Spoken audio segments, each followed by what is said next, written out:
Gentlemen, good morning. Thank you for being with us. Good morning. We have Olaf Sleijpen from DNB and Edouard Fernandez Bollo from the ACPR. We have 20 minutes, so it's going to be very, very quick. Maybe if you could introduce yourselves very, very quickly, and then we'll dive in with the stellar questions that the three of us have prepared for the audience.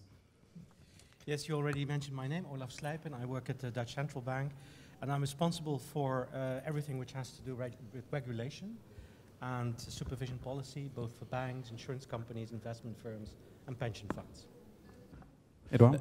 So I am Edouard Fernandez Bollo, and I am the head of the ACPR, which is the prudential supervisor, but also anti-money laundering supervision and consumer protection supervision in the field of bank and insurance.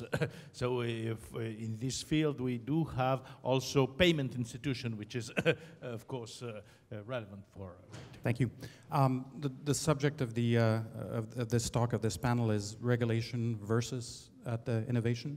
So I'll try to remove the versus to not oppose one with the other. And given that you're on the regulatory side, I think it would be interesting for each one of you to tell the audience exactly how you approach innovation, how you digest that, and how you include it in your approach from a regulatory perspective.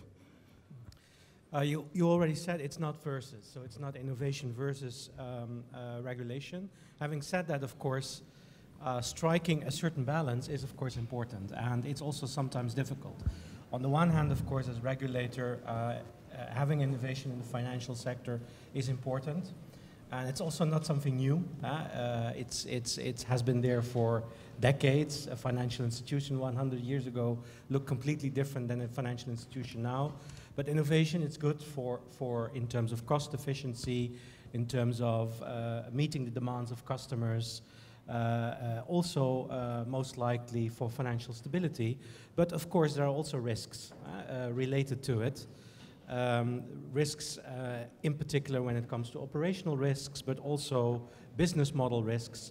And it's about balancing these two. And sometimes that's kind of difficult, also within the institution, because on the one hand you want to promote it, but on the other hand you also really want to have an eye for the risks that are involved. Not surprisingly, we are really in the same approach.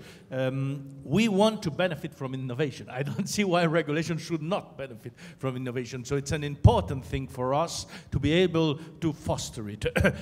On the other hand, it's all about efficiency and soundness. So regulation, the innovation will help efficiency. We have to be sure that we have the checks and balances to ensure that it is sound in relation to our mandate. So what I think is we need more interaction with innovation at an early stage to be able to tailor our approaches in order to incorporate the soundness element as soon as possible so that everybody is clear about of expectations on this side. I think that's really we will turn to this. This is our main objective in our present programs for innovation, is to make it clear from both sides. From the innovation, it will not come from us because we are not the innovators. We are receiving the innovation, but our expectations, we have to make them clear to innovators.